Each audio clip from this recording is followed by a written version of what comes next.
નમસ્કાર દર્શક મિત્રો, હોટલાઇન ન્યૂઝમાં આપનું સ્વાગત છે. ઇન્ટરનેશનલ લેવલે સતત પરિસ્થિતિ બદલાઈ રહી છે અને આવા સંજોગોની અંદર પાકિસ્તાનના ફિલ્ડ માર્શલ જનરલ આસિફ મુનીરને ડોનાલ્ડ ટ્રમ્પે જમવા માટે બોલાવ્યા છે. રાત્રિના ડિનર માટે બોલાવ્યા છે. પહેલા એવી વાત ઉડી હતી કે એમને પરેડમાં સામેલ થવા માટે બોલાવવામાં આવ્યા છે. ત્યાં એ 4-5 દિવસ સુધી રોકાયા, કોઈ મેળ નહીં ખાયો. આખરે એમને ત્યાં ડિનર માટે બોલાવવામાં આવ્યા છે ડોનાલ્ડ ટ્રમ્પ દ્વારા. આ વાતને લઈને કોંગ્રેસ દ્વારા હોબાળો મચાવવામાં આવ્યો છે. કોંગ્રેસના નેતા જયરામ રમેશે ઘણા બધા નિવેદનો આપ્યા છે, પરંતુ આ સમગ્ર મામલે શું પરિસ્થિતિ છે અને શા માટે એને બોલાવવામાં આવ્યા છે એ અંગે ચર્ચા કરવા માટે આજે આપણી સાથે જોડાયા છે સુરત શહેરના જાણીતા પત્રકાર હિમાંશુભાઈ ભટ્ટ. હિમાંશુભાઈ, સ્વાગત છે આપનું. કિરીટભાઈ નમસ્કાર. જી. હવે પહેલી વાત તો એ કિરીટભાઈ જી કે ટ્રમ્પે મુનીરને જમાડી દીધું. ઘટના ઘટી ગઈ. આપણા પક્ષની વાત કરીએ તો મારે બહુ કહેવું નથી આપણે ત્યાંના વિપક્ષનું વધારે, કેમ કે જે ગધેડા હોય ને, ગધેડાની પ્રજાતિ એક સમાન હોય છે અને એનું કામ જ હંમેશા હોય પાછલા પગે લાત મારવાનું, હોંચી હોંચી કરવાનું, એનાથી આગળ કશું. પણ અત્યારની પ્રવાહી જીઓપોલિટિક્સની અંદર આ એક ઓપ્ટિક્સ શા કારણે થયું છે તે સમજવાની જરૂર હોય છે. આપણે ત્યાં એવું કહેવાય છે ને કે ઈદ આવે એટલે ઘણા લોકો બકરો લે, બકરાને તાજો માજો રાખે, ખવડાવે પીવડાવે, કેમ કે એને ઈદના દિવસે વધેરવાનું.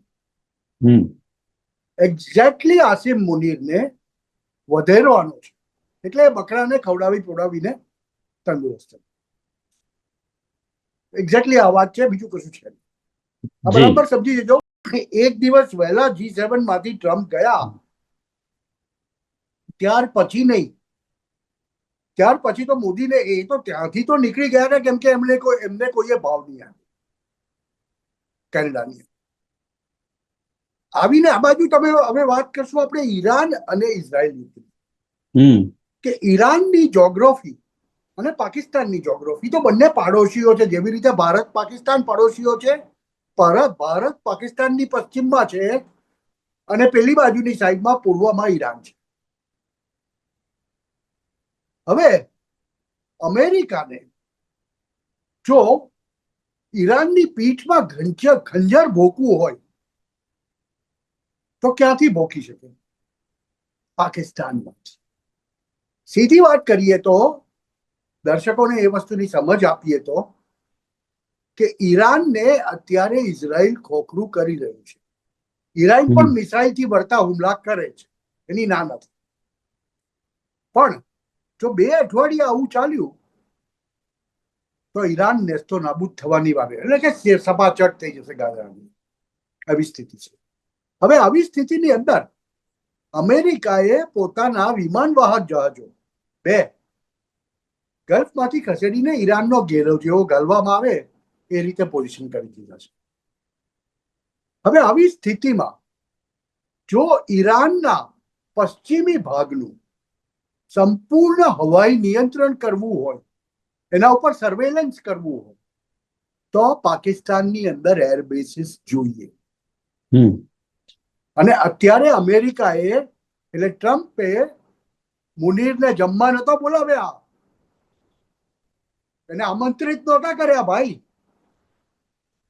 આસિમ મુનીરને તો બોલાવીને કહેવામાં આવ્યું છે.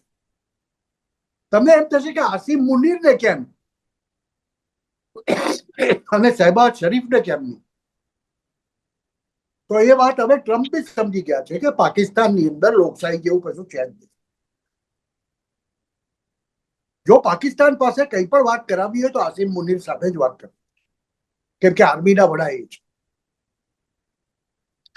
આવા સંજોગોમાં આસિમ મુનીરને બેસાડીને એમ કહેવામાં આવ્યું છે કે એમના 3 એરબેસ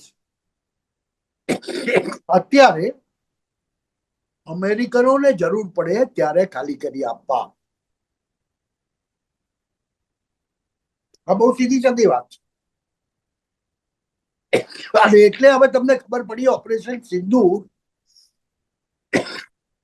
હોલ્ટ થઈ જાય એમાં અમેરિકાને કેમ રસ હતો. કેમ કે અમેરિકાએ પોતાના F-16 F-35 જ્યાં લઈ જઈને મૂક્યા હતા અને ભારતે ઠૂકી દીધું. એમના કમાન્ડ એન્ડ કંટ્રોલ સેન્ટરને ભારતે ફૂંકી નાખ્યું દૂરખાન એરબેસની નીચે. મુનીરને એમ કહેવામાં આવ્યું છે કે ભાઈ હવે નાટક કરવાનું બંધ કર, કોઈ નાનું મોટું ભારત સાથે કશું કરતો નહીં, અમારે તમારી જગ્યાની જરૂર પડવાની છે. ઈરાનને સીધું કરવા માટે એક તો વસ્તુ એ. બીજું, ડોનાલ્ડ ટ્રમ્પને કિરીટભાઈ એક બેગેલો મેનિયક માણસ છે. એના મનમાં એક વસ્તુ આવી ગઈ છે કે એને નોબેલ પ્રાઇઝ જોઈએ છે, નોબેલ પીસ પ્રાઇઝ. અને ક્યારે મળે? એટલે દરેક યુદ્ધને મેં બંધ કરાવ્યું કરવાની કોશિશ કરી છે. એ જેવા સત્તા પર બેઠા એમણે કીધેલું એક દિવસમાં રશિયાને યુક્રેન યુદ્ધ બંધ કરી દઈશ, એક દિવસમાં ખાડી યુદ્ધ બંધ કરી દઈશ. બંધ થવાની જગ્યાએ ત્રીજું યુદ્ધ ચાલુ થઈ ગયું.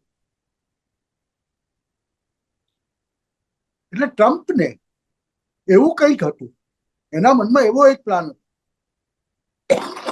કે ભારતના વડાપ્રધાન નરેન્દ્ર મોદીને કોઈની કોઈ રીતે કેનેડાથી પાછા જયારે ક્રોએશિયા જાય ત્યારે વચમાં વોશિંગ્ટનમાં ઉતારવા.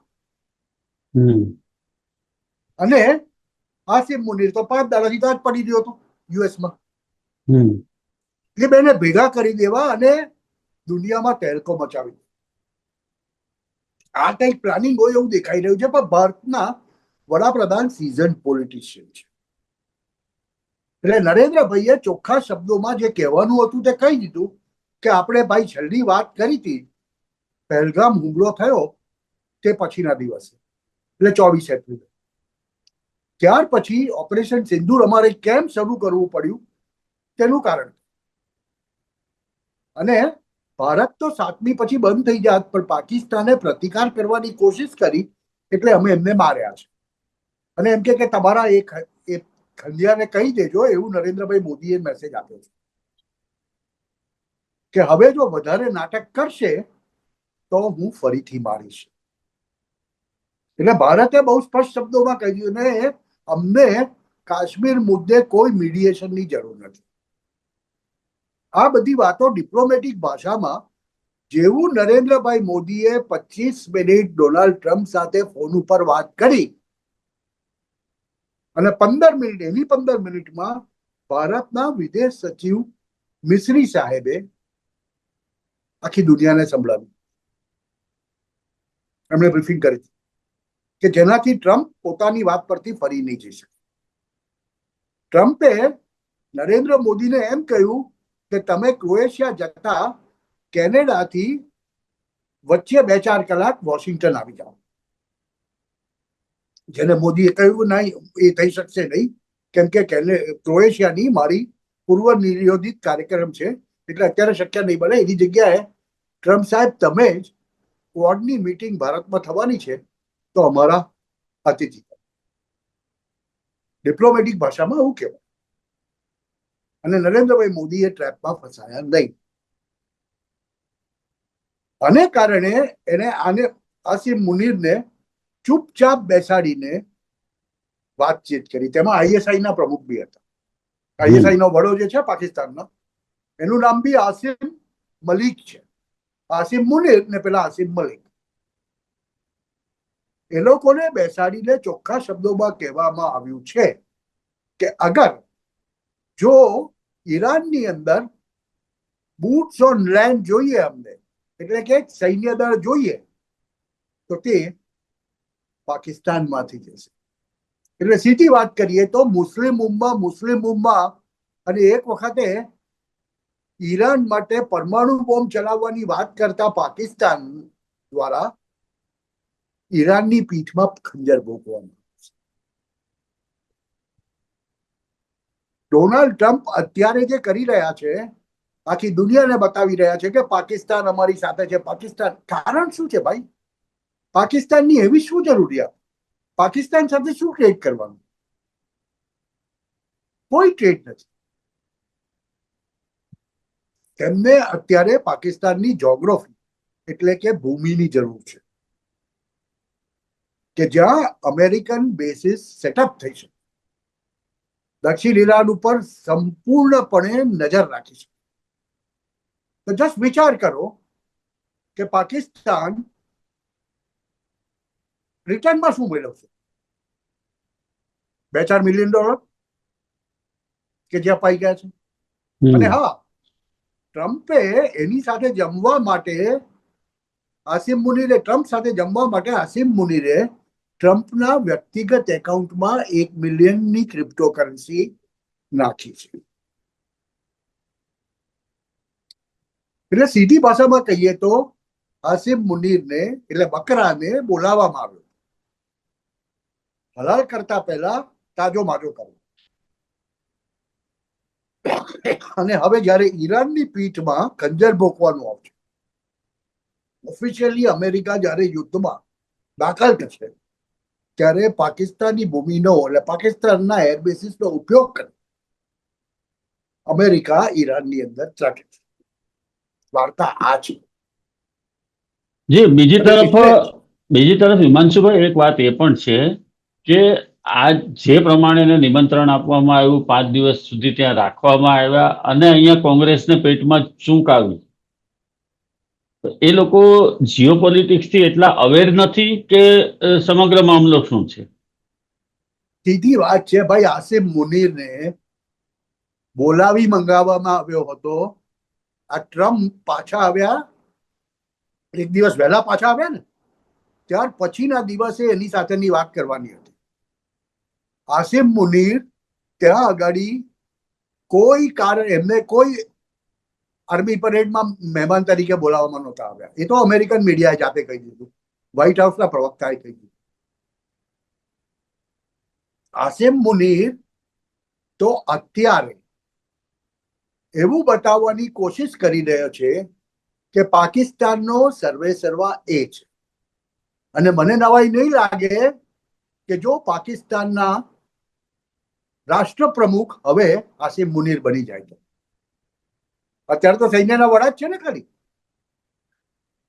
પણ વ્હાઇટ હાઉસની સમજમાં એ વસ્તુ આવી ગઈ છે કે પાકિસ્તાનમાં કોઈની સાથે ડીલ કરવું હોય તો અત્યારના તબક્કે સૈન્યના વડા સાથે જ કરવું પડશે. કેમ કે આ પોલિટિશિયનો તો ભાડા પર રખાયેલા પિદ્દુઓ જેવા છે. અને જ્યાં સુધી આપણા વિપક્ષની વાત છે, શું વિપક્ષને એટલી ખબર નથી પડતી, એટલી સમજ નથી પડતી કે આપણા વડાપ્રધાન એ ખૂબ જ મેચ્યોર માણસ છે. હેલફેલ નિવેદનો નહીં આપે. એ તો પોલિટિકલ બ્રાઉની પોઈન્ટ સ્કોર કરવા માટે, પણ એમાં એ લોકો પોતાના પગ પર કુહાડો મારે છે. આખી દુનિયાને જે વસ્તુની ખબર પડી ગઈ છે કે મોદીએ G7માં તો બહુ સ્પષ્ટ કહી દીધું. વિક્રમ મિશ્રી સાહેબે official world wide press conference કરીને કીધું કે આ વાત અમે ફોન ઉપર કરી છે, કે જેનાથી વિપક્ષ તો ઉગાડો પડી ગયો. એ લોકો તો મોદી દ્રોહ પછી એ રાષ્ટ્રદ્રોહ કેમ ન થતો એ લોકો એ કરે છે. એટલે મેં તમને પહેલા જ કહ્યું ને, ગધર્બોની સેના હોય ને, કે એ ગધર્બોની સેના પાસેથી કોઈ પણ વિજયની આશા ન રાખી શકે. કરજો આપણા વિપક્ષની સ્થિતિ કઈ કેવી છે. જીઓ પોલિટિક્સની ખબર તો હવે જયરામ રમેશ જેવા કહેવાતા બહુ મોટા વિદ્વાનને ના થાય, ના ખબર હોય, એ તો હું માનવા તૈયાર નથી. ખબર તો બધી જ છે, ખબર તો બધી જ પડે છે કે આવું થયું હશે. કદાચ એમના વડાપ્રધાન હોત ને તો નરેન્દ્ર મોદી જેટલી બુદ્ધિ ના વાપરી હોત એમને, અને એ ફટાક દઈને વોશિંગ્ટનમાં ઉતરી પડ્યા હોત અને દુનિયાના હાંસીને પાત્ર બન્યા હોત. કે ત્યાં આગળ ટ્રમ્પ બીજા રૂમમાંથી આસિમ મુનીરને લાવે, અહીંયાથી તમને બોલાવે અને દુનિયાને એ દર્શાવવાનો પ્રયત્ન કરે કે મેં આ બંનેને મેળવી આપ્યા. આ એકચ્યુઅલી ટ્રમ્પનો પ્લાન હતો, પણ જે પ્લાનને નરેન્દ્રભાઈ મોદીએ સફળ થવા દીધો નથી. એનું કારણ છે કે છેલ્લા 5 મહિનામાં એવા 2 ઉદાહરણ બન્યા છે. એમને ઝેલેન્સ્કીને બોલાવીને, યુક્રેનના ઝેલેન્સ્કીને બોલાવીને જાહેર મીડિયાની સામે, એટલે દુનિયાની સામે નાગો કર્યો. દક્ષિણ આફ્રિકાના રાષ્ટ્રપ્રમુખને એમણે વ્હાઇટ હાઉસમાં બોલાવીને એમને અપમાનિત કર્યા. એટલે ટ્રમ્પ આ બધું કરવા માટે શક્ય છે, કેપેબલ છે, કેમ કે ટ્રાન્ઝેક્શનલ માણસ છે. અને એમની જે રાય છે ને કે મને ક્યાંક ને ક્યાંક ક્રેડિટ મળે, ક્રેડિટ જેવી માણસ છે. એ પોતે જ કહ્યા કરે છે કે હું આટલું બધું કરું છું છતાં મને કોઈ ક્રેડિટ નથી આપતું. અને એટલે આ વસ્તુ શક્ય છે. અને એટલે જ આપણે ધ્યાન રાખવું પડશે. હવે ધ્યાન એટલે એ રીતનું ધ્યાન કે પાકિસ્તાન જરા અમસ્તી બી જો હિમાયત કરશે ને તો ભારત ફરીથી મારશે. અને આવતા 4-6 મહિનામાં એ વખત ફરીથી આવવાનો છે. સિંદૂર, ઓપરેશન સિંદૂર હજુ એટલે ભારતે બંધ નથી કર્યું. એનું એક કારણ આ પણ છે. જી, એટલે ચોક્કસપણે એવું કહી શકાય કે આવનારા દિવસોની અંદર હજી પણ આ જે પ્રવાહી પરિસ્થિતિ છે એમાં નવા આયામો ઉમેરાવાના છે, નવા ઘણા બધા ફેરફારો આવવાના છે. અને ખાસ કરીને આ ડિનર ડિપ્લોમસી જે ડોનાલ્ડ ટ્રમ્પ અને આસિમ મુનીરની જે થઈ છે એની ઇફેક્ટ કદાચ આપણને આગામી 1 અઠવાડિયામાં કે 2 અઠવાડિયામાં પણ જોવા મળે અને પાકિસ્તાનના પાકિસ્તાનમાં ઓલરેડી કહેવા માંડ્યું. જી, પાકિસ્તાની પ્રજા ઓલરેડી કહેવા માંડી કે આપણે ઈરાનને પીઠમાં ખંજર ભોખ્યું. અને આ જ વસ્તુને લઈ અને આગામી દિવસોમાં નવા પણ સમીકરણો રચાશે એવું હાલના તબક્કે લાગી રહ્યું છે. હિમાંશુભાઈ, અને સૌથી મહત્વની વાત કિરીટભાઈ, સૌથી મહત્વની વાત, અમેરિકાને એ વસ્તુ કોઈ પણ કાળે મંજૂર નથી કે પાકિસ્તાન આખું ને આખું જઈને ચીનના ખોળામાં બેસી જાય. જો ચીનનો કાંટો પાકિસ્તાનમાંથી કાઢવો હોય તો અમેરિકાએ પોતાના બેસિસ એસ્ટાબ્લિશ કરવા પડે. આનું એક કારણ એ પણ છે. જી, બિલકુલ. જી, તો દર્શક મિત્રો, આ હતા હિમાંશુભાઈ ભટ્ટ, જેમણે જીઓપોલિટિક્સમાં આસિમ મુનીર અને ડોનાલ્ડ ટ્રમ્પની ડિનર ડિપ્લોમસી વિશેની અંદરની વાતો આપણને કરી. દર્શક મિત્રો, આવા જ પ્રકારના વિડીયો જોવા માટે આપ અમારી હોટલાઇન ન્યૂઝ ચેનલને લાઇક કરો, શેર કરો અને સબસ્ક્રાઇબ કરો. ધન્યવાદ હિમાંશુભાઈ. નમસ્કાર. જી. આવા પ્રકારના વિડીયો તમને જોવા ગમતા હોય તો હોટલાઇન ન્યૂઝ ચેનલને લાઇક, શેર અને સબસ્ક્રાઇબ કરો.